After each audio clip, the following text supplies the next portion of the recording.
پیارے دوستوں، آج کی کہانی ایک ایسے بادشاہ کی ہے جس کے پاس سب کچھ تھا، مگر اس کی زندگی کی سب سے بڑی کمی یہ تھی کہ اس کی کوئی اولاد نہیں تھی۔ یہی کمی اس کی خوشیوں کو ادھورا رکھتی تھی۔ ایک دفعہ کا ذکر ہے کہ ایک خوشحال سلطنت نورآباد آباد تھی۔ یہ سلطنت اپنی خوشحالی، امن اور سکون کی وجہ سے دور دور تک مشہور تھی۔ وہاں کے لوگ خوش تھے اور اطمینان سے اپنی زندگی گزار رہے تھے۔ اس سلطنت کا بادشاہ سلطان سلیمان نہایت نیک دل اور انصاف پسند تھا۔ بادشاہ سلیمان اپنی رعایا سے بے حد محبت کرتا تھا اور ہر وقت ان کی بھلائی اور خوشی کے بارے میں سوچتا رہتا تھا۔ عوام بھی اپنے بادشاہ سلطان سلیمان سے بے حد محبت کرتی تھی، کیونکہ وہ انہیں صرف رعایا نہیں بلکہ اپنے خاندان کی طرح سمجھتا تھا۔ بادشاہ اور ملکہ اکثر سادہ لباس میں سلطنت کی مختلف حصوں کا دورہ کرتے تاکہ خود دیکھ سکیں کہ لوگ خوش ہیں یا نہیں، کسی کو کوئی تکلیف تو نہیں۔ وہ بازاروں میں جاتے، گاؤں والوں سے بات کرتے اور ہر ایک کی بات غور سے سنتے تھے۔ بادشاہ سلیمان اور ملکہ کی زندگی میں ہر نعمت موجود تھی، مگر ایک کمی انہیں اندر ہی اندر توڑ دیتی تھی، ان کی کوئی اولاد نہیں تھی۔ اکثر ملکہ بادشاہ سلیمان سے کہتی تھیں، اگر تم کسی اور شادی کر لو تو ہماری سلطنت کا ایک وارث تو ہوگا۔ مگر بادشاہ سلیمان نرمی سے کہتے، نہیں، میں ایسا کبھی نہیں کروں گا، میں تم سے محبت کرتا ہوں اور اگر ہماری تقدیر میں اولاد ہوئی تو وہ ہمیں ضرور ملے گی۔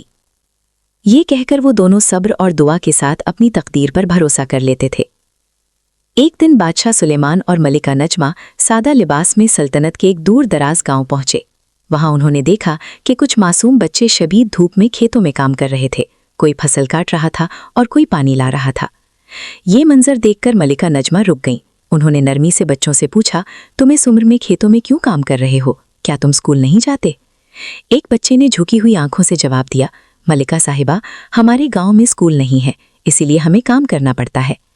یہ سن کر بادشاہ سلیمان کا دل بھر آیا۔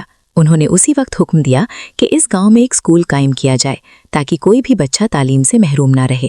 بعد میں بچوں کے لیے پارک اور محفوظ کھیل کی جگہیں بھی بنوائی گئیں تاکہ وہ محنت کے ساتھ ساتھ خوشی سے بچپن بھی گزار سکیں۔ ایک دن شام کے وقت بادشاہ سلیمان باغ میں چل رہے تھے، جہاں انہوں نے دیکھا کہ ملکہ نجمہ ایک درخت کے نیچے خاموش اور اداس بیٹھی ہیں۔ بادشاہ آہستہ سے ان کے پاس آئے اور پوچھا، کیا ہوا؟ تم اداس کیوں ہو رہی ہو؟ ملکہ نے نرمی آواز میں کہا، اگر تم کسی اور شادی کر لو تو ہماری سلطنت کا وارث تو ہوگا۔ میں جانتی ہوں یہ آسان فیصلہ نہیں، مگر ہمارے دل کی خواہش یہ ہے کہ سلطنت کا کوئی وارث ہو۔ بادشاہ سلیمان نے ملکہ کا ہاتھ تھام کر کہا، نجمہ، تم اداس مت ہو، اگر ہماری تقدیر میں اولاد ہوگی تو رب ہمیں ضرور دے گا، ہم صبر کریں گے اور دعا کرتے رہیں گے۔ ملکہ کے دل کو بادشاہ کی باتوں سے تھوڑا سکون ملا۔ ایک دن شام کے وقت بادشاہ سلیمان اور ملکہ نجمہ سادہ لباس میں سلطنت میں عوام کی حالت دیکھنے نکلے۔ وہ گاؤں گاؤں گھومتے دیکھ رہے تھے کہ لوگ خوش ہیں یا نہیں، کسی کو بھوک، بیماری یا مشکلات تو نہیں، اور ہر چہرے پر سکون اور مسکراہٹ ہے یا نہیں۔ چلتے چلتے ایک ندی کے کنارے انہیں اچانک چھوٹی بچی کے رونے کی آواز سنائی دی۔ بادشاہ سلیمان فوراً قریب گئے اور دیکھا کہ ایک ننھی سی بچی ٹوکری میں پڑی ہوئی ہے، جو خوفزدہ، اکیلی اور تنہا لگ رہی تھی۔ اس کی آنکھوں میں خوف اور اداسی صاف نظر آ رہی تھی۔ بادشاہ سلیمان نے فوراً فیصلہ کیا کہ یہ بچی انہیں محل لے جانی ہوگی تاکہ وہ محفوظ رہے۔ ملکہ نجمہ نے اسے اپنی گود میں اٹھایا۔ بادشاہ سلیمان اور ملکہ نجمہ نے فوراً فیصلہ کیا کہ ننھی بچی کو محفوظ رکھنے کے لیے محل لے جانا چاہیے۔ محل پہنچنے کے بعد بادشاہ سلیمان نے حکم دیا کہ آس پاس کے گاؤں میں تحقیق کی جائے کہ یہ بچی کس کی ہے اور کہاں سے آئی۔ گاؤں والوں سے معلوم ہوا کہ بچی کسی کی نہیں اور وہ واقعی اکیلی اور بے سہارا تھی۔ ملکہ نجمہ نے مسکرا کر کہا، شاید یہ قدرت کی طرف سے ہمارا تحفہ ہے۔ دونوں نے فیصلہ کیا کہ یہ ننھی بچی اب ان کی بیٹی کی طرح پالی جائے گی اور اس کا نام اریبہ رکھا گیا۔ بادشاہ سلیمان اور ملکہ نجمہ نے اریبہ کو اپنی بیٹی کی طرح پالا۔ وہ اسے ہر علم سکھاتے، اچھی تربیت دیتے اور نیکی، محبت اور انسانیت کی قدر سکھاتے۔ اریبہ دن بدن بڑی ہوتی گئی اور وہ ایک نیک، سمجھدار اور اچھی انسان بن گئی۔ اس کی ہر بات اور عمل میں بادشاہ اور ملکہ کی محبت کی جھلک نظر آتی تھی۔ اگرچہ اریبہ کی اصل والدین نہیں تھے، مگر بادشاہ اور ملکہ کا پیار، ان کی رہنمائی اور خیال ہمیشہ اس پر قائم رہا۔ अरीबा बादशाह सुलेमान और मलका नजमा की बेटी बनने के बाद सिर्फ इल्म और नेकी ही नहीं सीखती थी, बल्कि शुजात और महारत भी पाती थी। छोटी उम्र से ही वो घुड़सवारी जानती थी और अक्सर शिकार पर निकली, जंगल और बागात में घूमती। उसकी सुनहरी बाल हवा में लहरा रहे होते और वो अपने घोड़े को बड़े एतमाद के साथ काबू में रखती। एक दिन अरीबा हस्बे मामूल शिकार पर निकली। वो घोड़े पर सवार जंगल की गहराइयों तक चली गई, जहां खामोशी और सरसब्जी चारों तरफ फैली हुई थी। अचानक उसकी नज़र एक खूबसूरत हिरन पर पड़ी, जो दरख्तों के दरमियान तेजी से दौड़ रहा था। अरीबा ने निशाना लिया और तीर छोड़ दिया। जैसे ही तीर हिरन को लगा, अचानक एक अजीब सा नूर फैला और लम्हों में वो हिरन एक परी में बदल गई। अरीबा ये मंजर देखकर घबरा गई। परी की आंखों में दर्द और गुस्सा था। परी ने अरीबा की तरफ देखकर बद्दुआ दी कि अब तुम्हारी जिंदगी में सुकून आसानी से नसीब नहीं होगा और तुम्हें अपने किए का अंजाम किसी न किसी सूरत भुगतना पड़ेगा। ये कहकर वो नूर में गायब हो गई और अरीबा वहीं खड़ी खौफ, पशेमानी और हैरत में डूब गई। शिकार के इस अजीब वाक़े के बाद अरीबा घबराहट की हालत में घर वापस आ गई। महल पहुंचकर वक्त के साथ साथ वो सब कुछ भूलने लगी, जैसे वो वाक़या किसी ख्वाब की तरह हो। चंद दिन गुजरे ही थे, सल्तनत में अचानक एक दिन वबा फैल गई। बादशाह सुलेमान भी इससे महफूज न रह सके। पूरे महल में फिक्रमंदी फैल गई। बड़े बड़े तबीब बुलाए गए, मगर कोई फ़ायदा न हुआ। आखिरकार एक दाना हकीम ने कहा, इस बीमारी का इलाज आम नहीं, काली घाट के पास एक परी रहती है, अगर उससे दवा मिल जाए तो बादशाह बच सकते हैं। ये सुनकर अरीबा के दिल में वही पुराना वाक़या ताज़ा हो गया। वो समझ गई कि ये सब उसी बद्दुआ का असर है। अरीबा हिम्मत करके अकेली काली घाट की तरफ रवाना हुई। वहां जाकर उसने परी के सामने सर झुकाकर कहा, मुझसे नादानी में गलती हो गई, मुझे माफ़ कर दो। परी ने कुछ देर उसे देखा, फिर कहा, मैं दवा तो दे दूंगी, मगर शर्त यह है कि दवा देने के बाद तुम यहाँ वापस आओगी और 1 साल तक मेरी खिदमत करोगी। अरीबा ने बिना सोचे ये शर्त कबूल कर ली, क्योंकि उसके लिए उसके बाप की जिंदगी सबसे बढ़कर थी। अरीबा दवा लेकर फौरन महल वापस आ गई। हकीम ने वो दवा बादशाह सुलेमान को दी और चंद ही दिनों में बादशाह की तबीयत बेहतर होने लगी। महल में खुशी लौट आई और सबने सुख का सांस लिया। बादशाह की सेहतयाब होते ही अरीबा को अपना वादा याद आ गया। वो जानती थी कि अब उसे परी के पास वापस जाना है। दिल मजबूत करके अरीबा दोबारा काली घाट पहुंची। परी ने उसे खामोशी से देखा और कहा, अब तुम 1 साल तक यहीं रहकर मेरी खिदमत करोगी।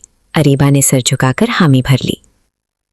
अगले दिनों में अरीबा ने परी की दुनिया ने हर तरह की खिदमत अंजाम दी। वो जंगल के चश्मों से साफ पानी लाती, परी के बाग की देखभाल करती, सूखे पौधों को जिंदा करने में मदद देती और जख्मी परिंदों की तीमारदारी करती। वो बिना किसी शिकायत के हर काम दिल से करती रही। वक्त के साथ साथ उसकी मेहनत, नरमी और सच्चाई परी के दिल को छूने लगी। मगर सिर्फ 1 हफ्ते में ही परी ने अरीबा की नेकी, आजिज़ी और सच्चाई देख ली। एक दिन परी ने अरीबा को पास बुलाकर कहा, तुमने साबित कर दिया कि तुम्हारा दिल साफ है और तुमने अपनी गलती का एहसास भी कर लिया है। ये कहकर परी ने अरीबा को वापस महल जाने की इजाज़त दे दी। अरीबा शुक्र अदा करके दिल में सुकून लिए अपने महल लौट आई। जब अरीबा महल वापस पहुंची तो पूरा महल खुशी और हैरत में डूब गया। बादशाह सुलेमान, मलका नजमा और महल के सब लोग उसे देखकर बेचैन हो गए। मलका ने फौरन आगे बढ़कर पूछा, अरीबा, तुम कहाँ चली गई थीं? हमने 1 हफ्ते से तुम्हें हर जगह ढूंढा, हम सब बहुत परेशान थे। बादशाह सुलेमान ने भी फिक्रमंदी से कहा, बेटी, तुम अचानक गायब हो गई थीं, आखिर क्या हुआ था? अरीबा ने सर झुका लिया। कुछ लम्हे खामोश रहने के बाद उसने सारी सच्चाई बता दी। शिकार पर जाना, हरन का परी बन जाना, बद्दुआ, बादशाह की बीमारी, परी से दवा लेना और अपनी खिदमत का वादा। ये सब सुनकर महल में खामोशी छा गई। ये सब सुनकर बादशाह सुलेमान आगे बढ़े और अरीबा को जोर से गले लगा लिया। नम आंखों के साथ उन्होंने कहा, बेटी, तुमने मेरी जान बचाने के लिए इतनी बड़ी कुर्बानी दी। तुम चाहती तो खामोश रह सकती थीं। तुम जानती थीं कि हम तुम्हारे सगे माँ बाप नहीं हैं। या ये भी हो सकता था कि लोग ये समझते कि तुमने ये सब ताज के लालच में किया। बादशाह की आवाज भर आ गई। मगर तुमने साबित कर दिया कि तुम्हारा दिल सच्चा है और तुमने हमें सिर्फ माँ बाप समझकर ये सब किया। आज तुमने ये साबित कर दिया कि तुम वाकई हमारी बेटी हो। मलका नजमा की आंखों से आंसू बहने लगे। महल में मौजूद हर शख्स इस लम्हे की गहराई को महसूस कर रहा था। इसी लम्हे अचानक महल की फिजा में एक नरम सी रोशनी फैल गई। सब लोग हैरत से इधर उधर देखने लगे और फिर वही परी उनके सामने जाहिर हुई। बादशाह सुलेमान, मलका नजमा और आरीबा सब साकित रह गए। परी ने नर्म मगर पुरअसर आवाज में कहा, घबराओ नहीं, अब वो वक्त आ गया है कि तुम सबको सच बताया जाए। परी ने आरीबा की तरफ देखा। उसकी आंखों में अजीब सी चमक थी। ये बच्ची कोई आम बच्ची नहीं।